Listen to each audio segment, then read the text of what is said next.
to stand out in a crowded market. That's kind of what I do. I have a slightly alternative take on marketing. And the fact that if you're in marketing and you're not taking risks, then quite frankly, you're in the wrong game. So I've no doubt that we'll discuss some of that going forward today. But yeah, that's me. Absolutely. Yes, you do have a different approach, and look forward to exploring that. Sorry, let me just say, I am recording this. Hope that's okay with you. If anybody shouldn't be on the Zoom because they should be doing something else and they don't want to be sort of, seen at a later date on a recording, just let me know and we will obliterate you. But yeah, so no awkwardness about that. Yeah, David, Hello. Who are you and where are you from? So my name is David Franciosi. I have my own business called Farming Photography. I started in 2013 doing social media into ag. Currently got just under 500,000 followers.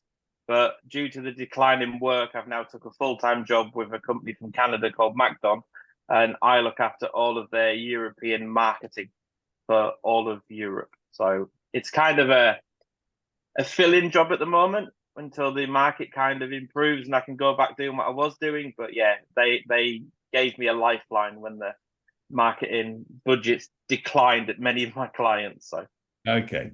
Well, look, David, lovely to see you here. We'll talk a bit more a bit later. Claire, don't forget to unmute. Yep. Oh, hello, Claire. We can't hear you. I'll come back to you in a second. I won't ignore you, but Rob, do you want to say hello?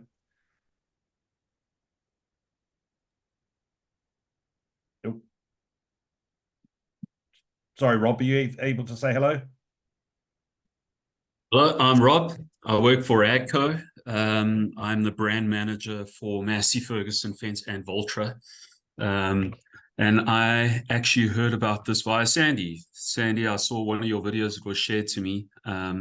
And I found Sandy's stuff really interesting because I do believe brands don't really carry weight, and it's more the third-party validation that works so nicely. We've been doing a lot of testimonial stuff. We've been getting our customers to talk more about the brand and how it satisfies their needs in whatever area it might be, either on the mechanization side, either on the brand side, either on how they interact with dealers.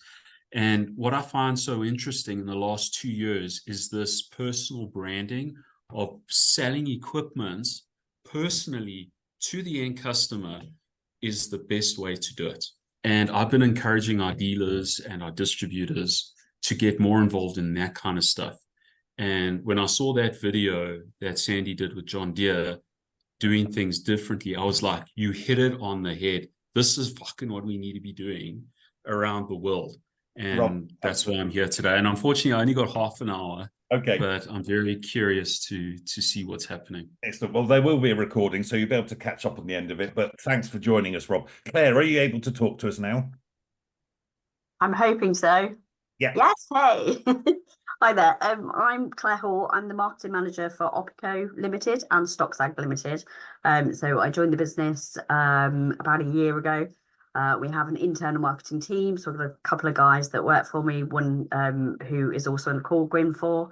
And we essentially look after all of the marketing in-house. So everything from advertising to branding to print to web, absolutely everything. So yes, we saw this had come up and we thought it'd be interesting. So we thought we'd join and see what it's all about. Well, brilliant. Thanks, Claire. Thanks for joining us. And well, hopefully you'll get some value. So who have we got left? We've got Tom. Yep, morning all. My name's Tom McCarg. I'm the marketing manager for Map of Ag, an ag tech company. I've been doing that for the past 4 months or so, just taking over maternity placements. But yeah, I found out about this session because I actually watched a recording of one of your previous sessions, Daniel. So I thought it'd be interesting to see what this one's all about. And as somebody who's a solo marketer for an expanding business, it's always interesting to get different perspectives and learn a bit more from everyone else. Brilliant. Thank you for joining us. And who have I got left? Winford, do you want to, sorry, I don't know if I pronounced your name right. Do you want to just say hello? Hello. Hi, Daniel. Yeah, Claire's given me a bit of an introduction there, but I work with Claire at Opico, where we do the marketing for Opico and stocks. Brilliant. Thank you. And then Luke, are you, oh, Yeah, Luke, I can see your name, but I can't see your picture. Okay, well, I'll talk anyway. I'm Luke. I founded Soil Nurture. We're basically helping farmers decrease the amount of chemicals they're using on farm. And this is the second session I joined. I joined a couple of sessions ago. Really enjoyed it, and I think more people need to be talking about this, especially in agriculture. Fantastic.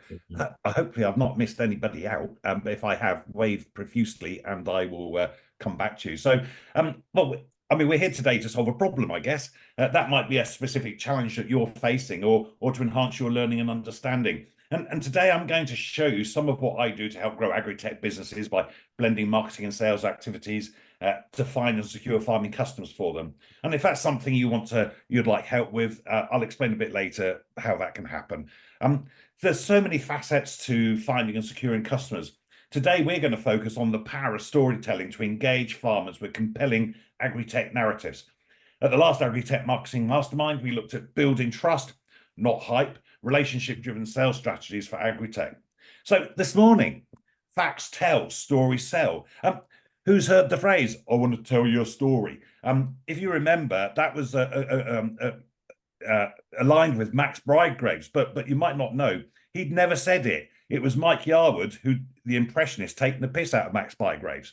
And Max Bridegraves, actually his real name was Walter, but he changed his name to Max in honor of the comedian Max Miller. And Max left school at 14 to work in the Savoy Hotel, but was sacked for being too tall at 6'3". It's all about stories. People will forget what you say, people will forget what you do, but people will never forget how you make them feel. And that's quoted by Maya Angelou. She was an author, poet, and civil rights activist. She wrote 7 autobiographies. Go figure. I don't know how you can have 7 lives. She was actually mute for 5 years after being abused as a child. And after school, Maya landed her dream job as a streetcar or a tram conductor in San Francisco, later becoming a dancer before writing and become politically active. Stories are anchors. And do you remember stories from your childhood? This was my favorite book. I hope you can see that. What do people do all day? And of course, my favorite part, and incidentally, I'm just using my polling cards to mark the page. Farming. I used to stare at this book for hours looking at the illustrations. And really, that's what the point is of stories. It's emotions that resonate with us and remain with us.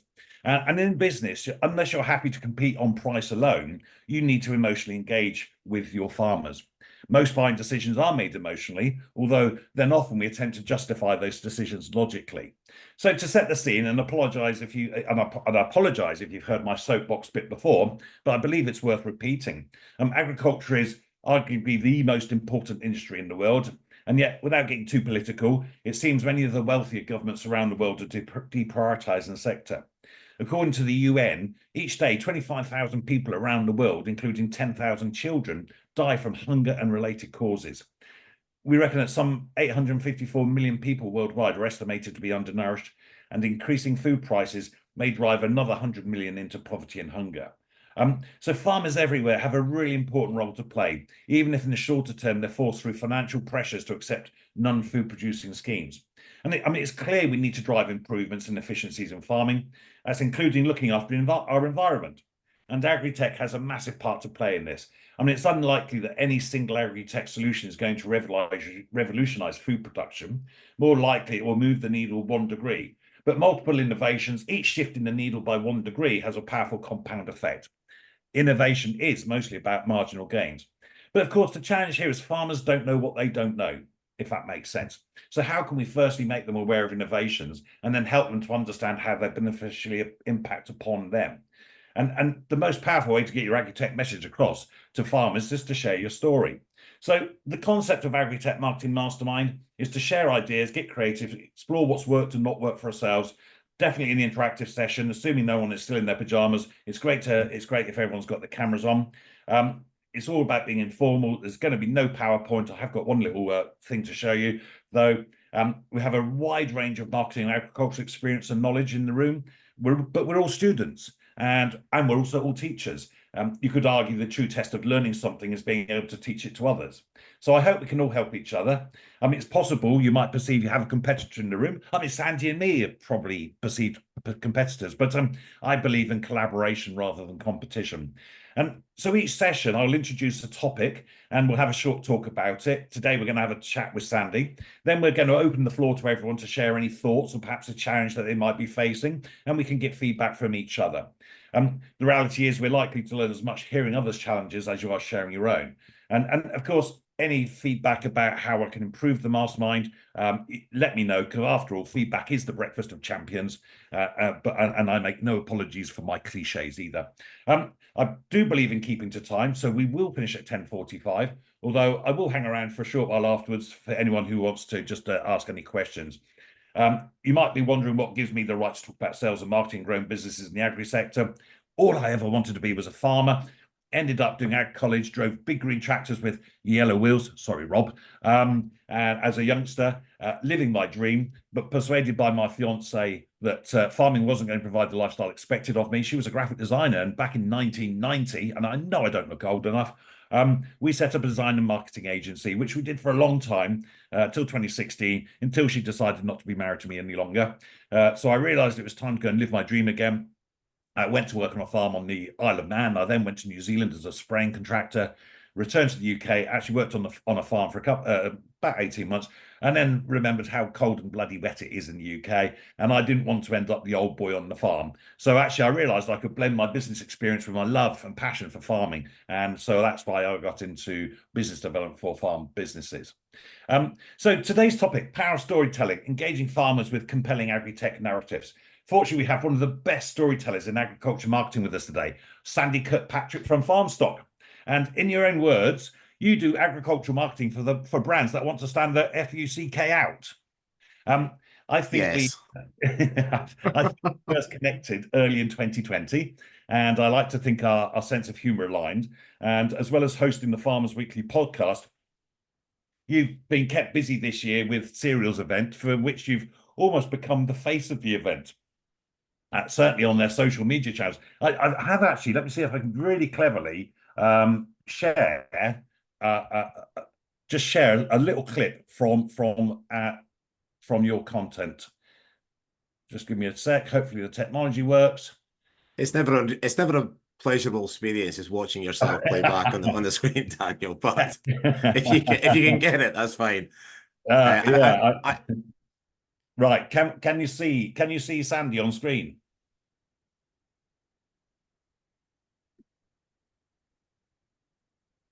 And we have a new member of the group with us today. Sandy, would you like to tell us a bit about yourself? Hi, my name's Sandy, and I'm an addict. Started when I was around 7 or 8, and all the other kids would make fun of me at school. Everyone would be playing football on the playground, and I was there with my little models. In the beginning, it was all just small time stuff. A Massey 390 Turbo or the now discontinued Ford 7840. But over time, things just spiraled out of control. The next thing I knew, I was up to my eyeballs in the John Deere 8400, and the 540 quad track really was a thing of beauty. The bigger the better, and I just couldn't seem to get enough. It was like a drug. Sorry, this isn't easy. Take your time.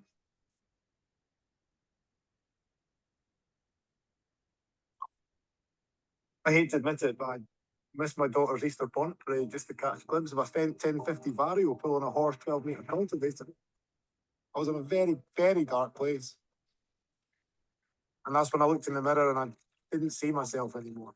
I saw someone who's prepared to let the smell of fresh rubber and shiny metal take over their whole life. It nearly ruined me. And that's when I realised I'm addicted to tractors. So It's affected my whole life. It's affected my relationships, my mental health.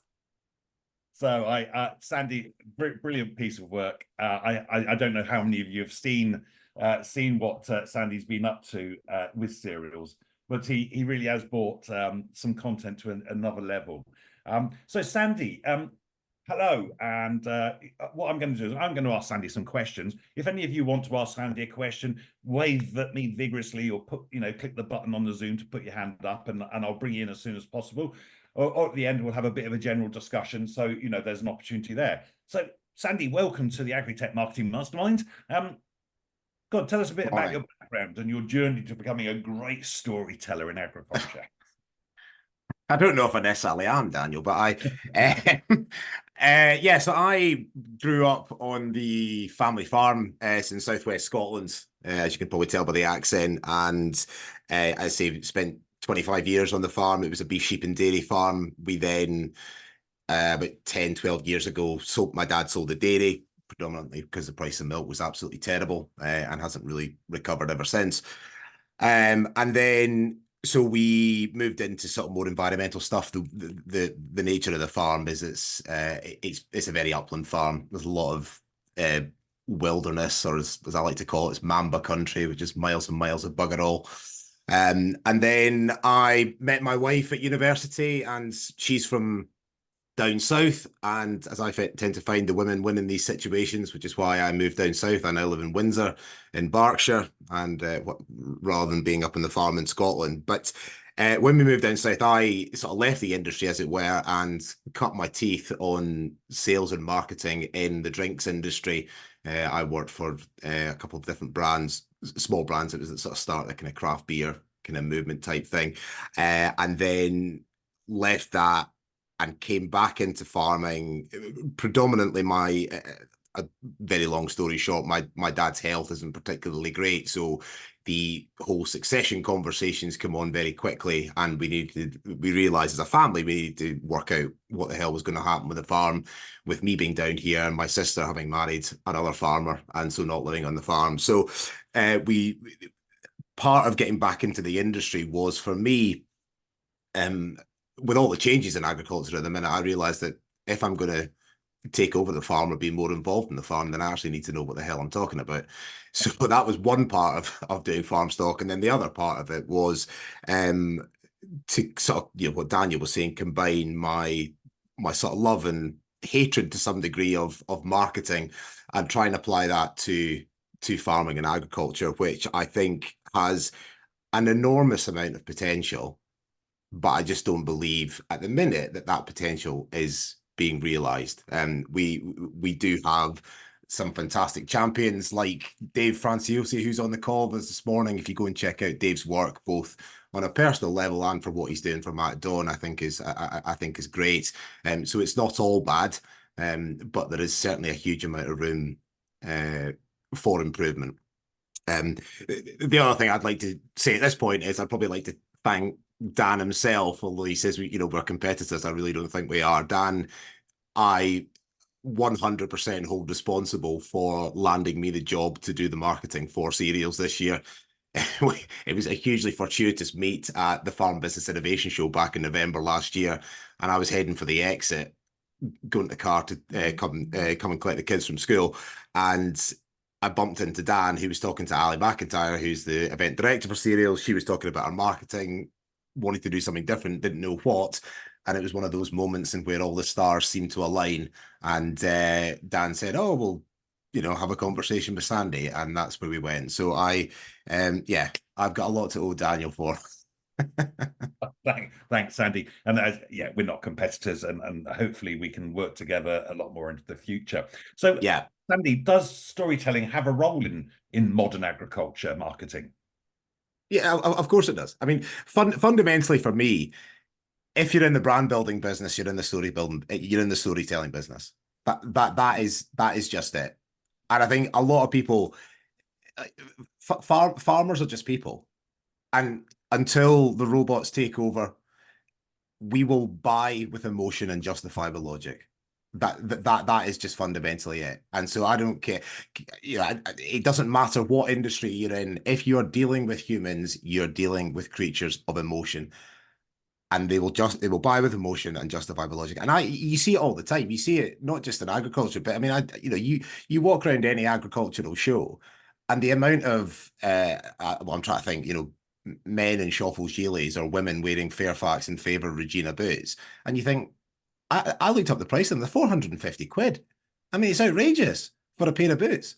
So why have you chosen that over a pair of, I don't know, work boots or Rydale, something similar, which perform functionally as well, if not better, But Fairfax and Framer have a brand. They have a story to tell. They've invested in that brand and they've been incredibly successful with it. And you see people who will pay exorbitant amounts of money for what effectively is a pair of boots. And so brand is everywhere. And I think it's one of these things that I feel that as an industry, we don't do enough of, and we're not particularly great at. And I should say, sorry, I don't. It's very easy to say and actually really quite difficult to do. And I don't consider myself, a particularly great storyteller or branding expert or marketer. But it's, there's always room for improvement. But I think it's one of these things as an industry. I think we need to get much better at, not just internally in terms of, in Rob's case or, Luke's case, selling products into the sector, but as an industry itself, selling to the general public and selling out with the industry as well, selling our products to the masses. That, I think, is what we need to get better at, is the branding and marketing side of things and the storytelling side of things. Because stories, as I say, if you're in the brand building game, you're in the storytelling game. It's as simple as that. Brilliant. Yeah, absolutely. So just from a sort of farming perspective, now I understand, obviously you're saying you're having to get back involved in almost the practical farming, but over the last 10 years, what's the biggest changes you've seen? Is there anything that strikes you from a technological perspective that you think, wow?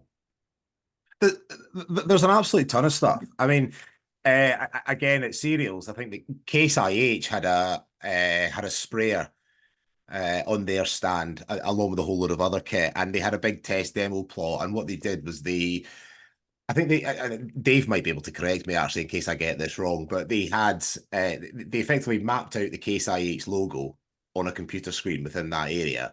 They then file transferred it to the tractor and then linked it to the sprayer. And it was effectively precision spraying, and where they sprayed it with, I think it was weed killer or something to that effect, and it created the logo on the ground. And, so things like that, precision agriculture, GPS, livestock monitoring as well has come on massively. As I say, we're a livestock farm up in Scotland, and the amount of technology that's coming in for stuff like that in the dairy industry as well is incredible. So, yeah, there's a huge amount of stuff coming on board and will continue to come on board that's making the industry a really interesting place to be. Mm. And actually, I was going to say, give us a great example of a story, and you just shared that case, New Holland example of setting up the sprayer to show something which isn't actually that relevant to a farm, but it's telling the story, isn't it, of actually how their tech can be used in a very engaging way. You've done that for MacDon as well, Dave, have you? Yeah, I've just shared a picture in the chat group.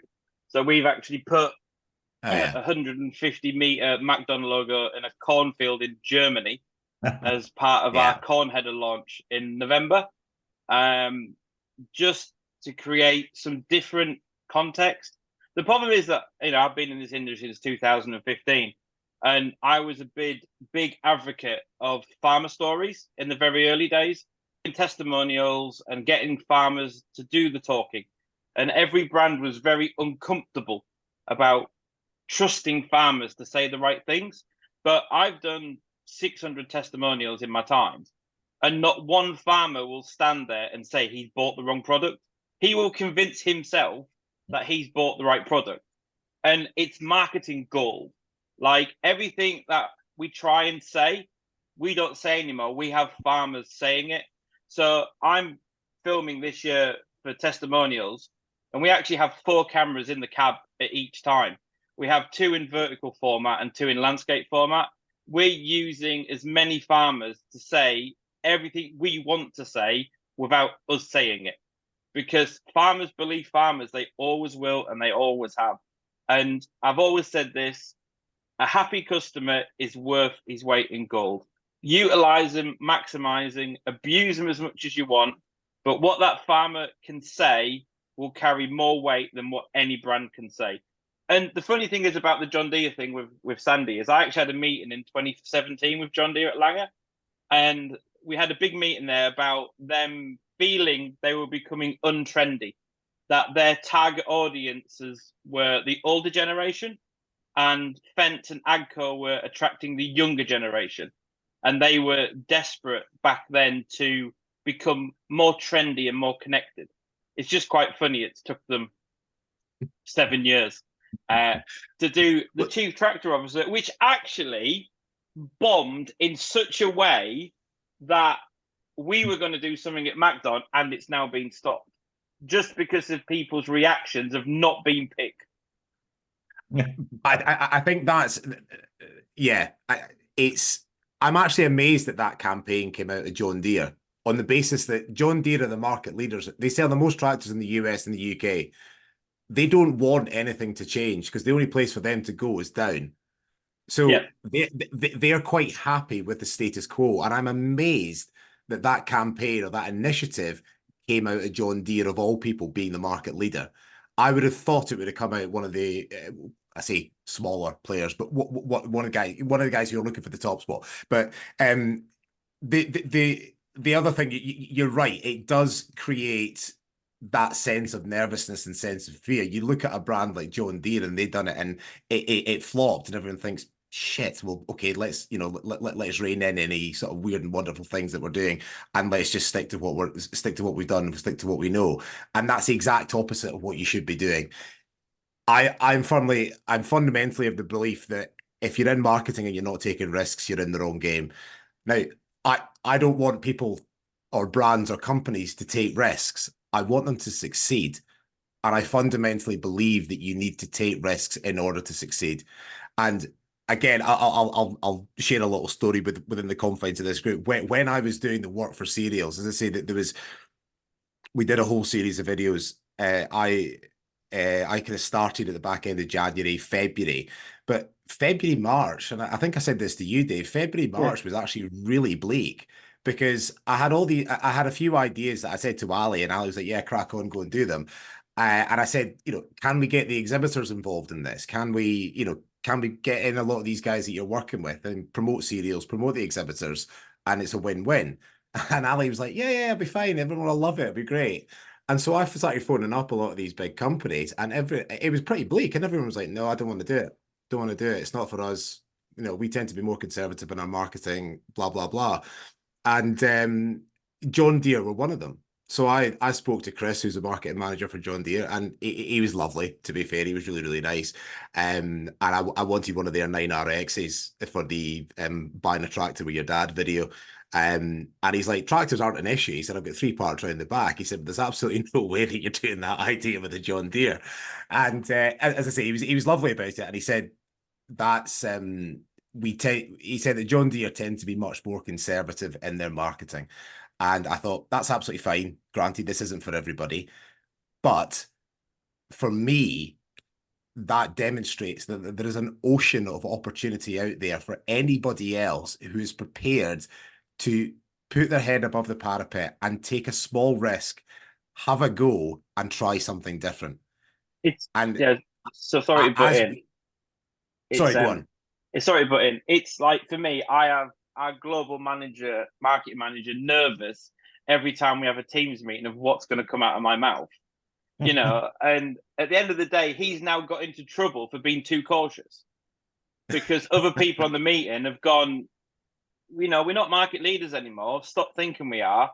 You know, if it's a calculated risk, then fine, have a go. If it doesn't work, don't do it again. Just don't do a Bud Light situation. That's all I got told.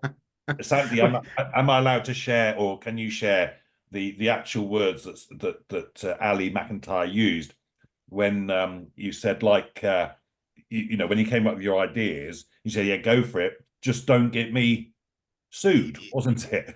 Yeah, it was the only thing, and I'll touch on this in a little bit. I see Rob's got his hand up, but yeah, she said the only thing I ask of you is just don't get me sued, and I have never had effectively a creative brief. I've never had that level of freedom to go and create what I wanted. And the thing about it is, like, when you look at Ali's situation, like, you know, Cereals is a pretty big event. There was a huge amount of risk running on her shoulders to employ me, who, with the best will in the world, was a complete unknown, and to say, go on, crack on and do it. I'm going to put X number of £1,000 in your budget pot, crack on.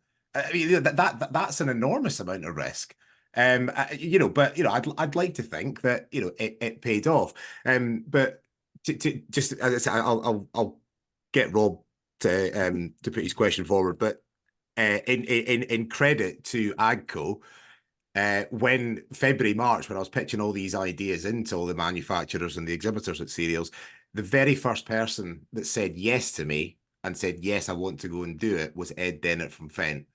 And I said that to him at Cereals the other week. I said, I will be forever indebted to you for saying yes, because once he said yes, and once we got a couple of the videos up and rolling, people then realized that they were getting traction and realized that it was actually working. And lots of people came out of the woodwork and said, can we do something? You know, we've got a couple of ideas. How do you like the sound of this?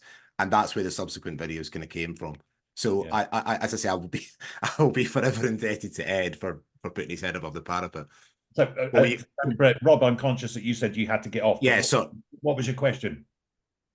I don't have a question, but I agree with what Sandy has said 100%. And I'm glad, like, I know Ed, he's kind of a risk taker as well. And I mean, even in South Africa, we ran a master mechanic for Massey Ferguson. It's a reality TV show.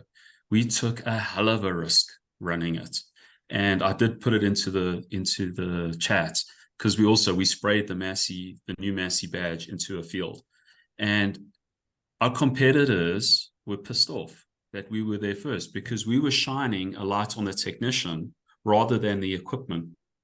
And doing stuff like that makes you stand out, and it gives you a narrative to talk to that thing. Now people resonate with it everywhere, to the extent where we're talking to some big players in the automotive industry that have got their own reality shows running, where they're like, yes, we're going to do this.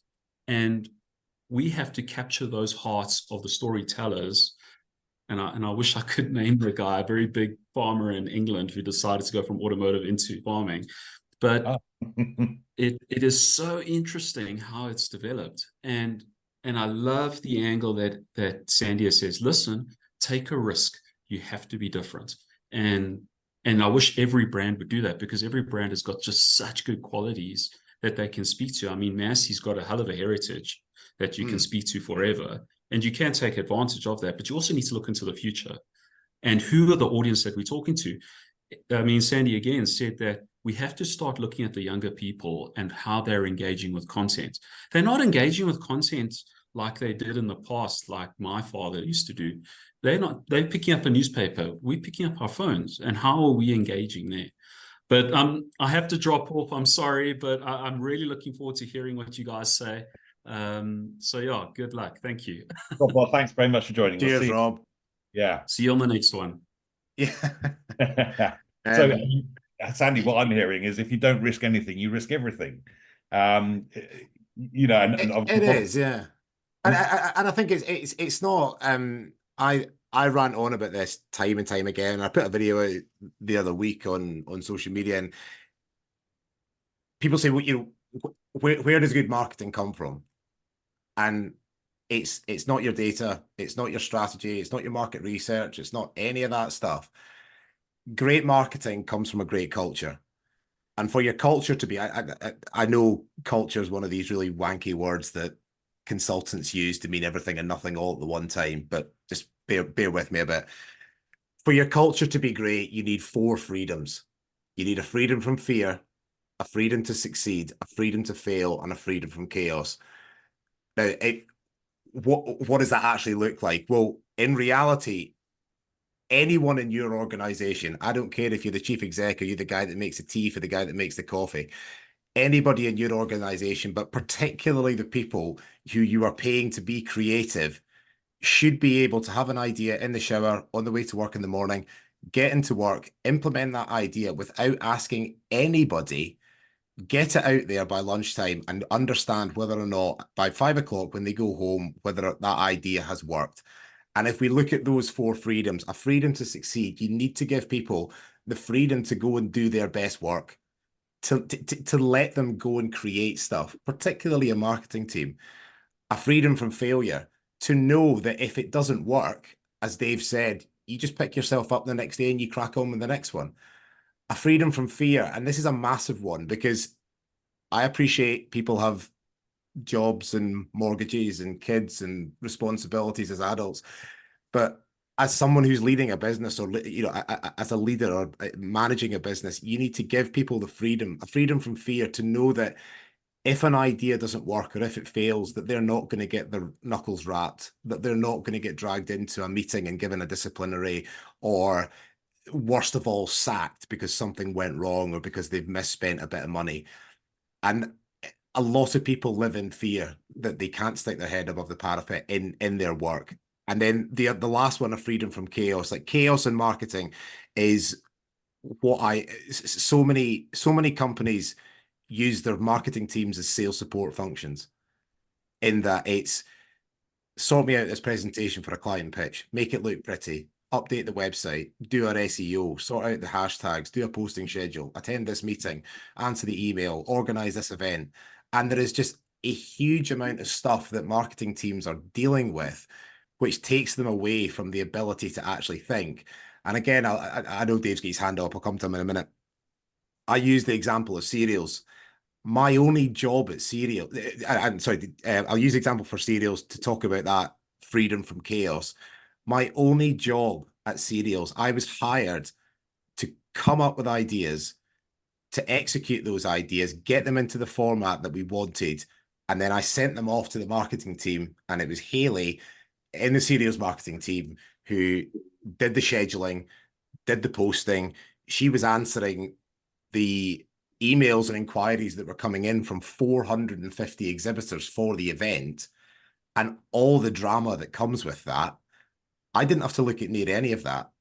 And that is what that's what I call a freedom from chaos. And you need to give people, you need to give people space to think and actually come up with different ideas and different concepts that they think are going to work. So if you want your marketing to be great, give people those four freedoms. It really comes from a culture. And there's a lot of companies. There's companies I look at Oatly, the oat milk company, and there's another one called Cereal at the minute, who are absolutely smashing it. It's one of these things that you can literally smell. That when you see great marketing come out of companies and brands, and you think, those guys have got it sorted. Those guys have got autonomy. They're allowed to go and just do some stuff, and it's fun, that's engaging, and that will get people's attention. And I think if there's anything to take away from this presentation, or from what I'm saying, is that if you want great marketing, sort your culture out before you put pen to paper on a strategy or anything like that, because that will have the single biggest impact on your marketing, period. Yeah. So I'm so conscious, time has flown past. Sorry. 5 minutes. No, it's fine then. I mean, to me, it's brilliant, and I hope the rest of you are getting value from it. Did you say somebody had a hand up? I didn't. Yeah, Dave was going to say something. Yeah, I actually used your video, Sandy, in our global marketing training the other week to try and give people confidence to speak up. So what we've done now is we've created a Teams group within the whole brand of, if anyone sees anything good or has an idea, they can freely put it forward to everyone, where everyone was quite nervous, because we had a culture of you had to prove it worked before you even did it. And it was always quite hard because everyone was like, well, what's this going to do? And you're like, I don't know. I'll tell you afterwards. So that freedom now has come from using your video. And we actually used it globally. So even the guy in South America was quite impressed at being educated from a different angle and actually feeling that it is okay to try new things. Everything was very regimental. We had to do like plans and everything before we did anything, where now we just kind of wing it. And if it works, we do more of it. And if it doesn't work, we try something else. Like every day is a school day, and every morning you get the same opportunity to start again. I've had loads of stuff that's bombed. Doesn't mean I don't do it anymore. Just try something else. Well, sorry, so do I. Let's not get away from the fact that I'm under. I mean, a lot of stuff I do is absolute rubbish. Not rubbish, but it's like, it doesn't give you the viral success that you think it's going to do. So there's a lot of stuff that doesn't work. But as I say, it's just about that.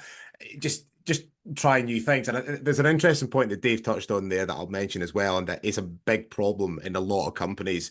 And I can see why it happens, is that marketing in any business is a cost. If you look at any balance sheet, any P&L statement, marketing comes up as an expense.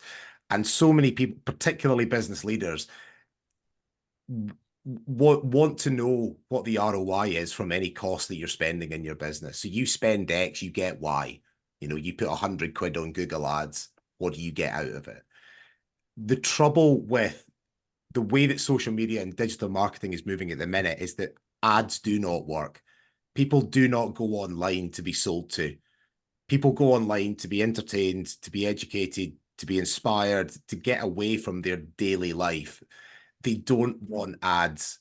They don't want to be sold to. And so what you end up in a situation is that leaders of companies, business leaders, are saying to the social team or to the marketing team, well, post me a whole load of sales content to actually sell some stuff on social media to get an ROI. But then that content doesn't work. And so your ROI is absolutely shit. And so everyone's like, oh, well, that didn't work. Let's sack it off.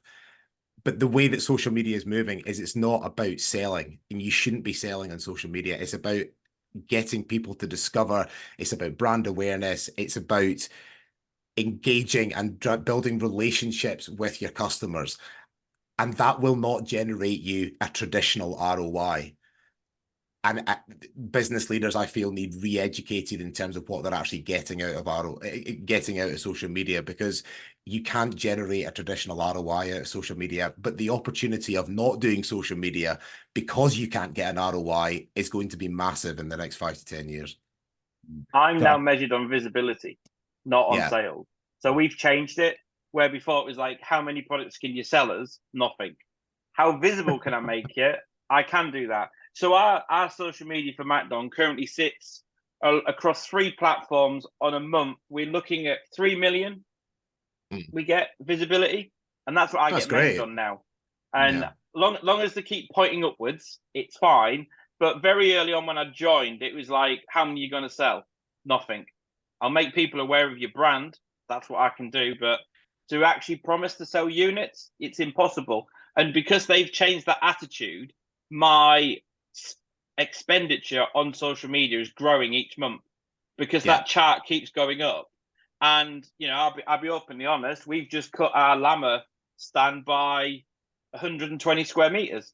You know, we used to go to lammer every year. We didn't really get much out of it. We went to cereals and got a shed load out of it. So we've actually took our lammer budget, split it between cereals and online, because that 2 days of visibility at lammer hasn't paid. It hasn't. But the visibility that we got from cereals, because it was our first year there, and the visibility from online is crazy. So if you're doing marketing, just look at your visibility. As long as you're getting visibility, you're doing a great job. Don't have salesmen come to you saying, I've not had any leads or anything like that. That's their job to do leads. My job is to make the brand visible. And then, it goes from there. Yeah. It's a brand building exercise, and it's exactly the conversation that I had with Merlo when we did the video for cereals. I think the opening line that I had in that script was, whilst leaning against the Merlo telehandler, I said that the only thing I bought for this farm less than 500 horsepower is your mum's G-Wagon.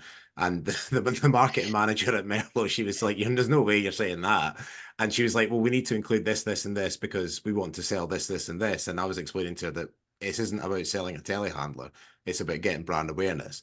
And then that video went on to do about 170,000 views on TikTok, and everyone was mega happy. And it was great. So it's a brand building exercise, but I'm digressing into branding rather than talking about marketing. Sorry. That's right. I mean, it is now cool. I mean, I've got a cool end to it. We're going to have to do another one of these and delve even deeper into the story. So, Sandy, if you're up for that, but I'm really conscious.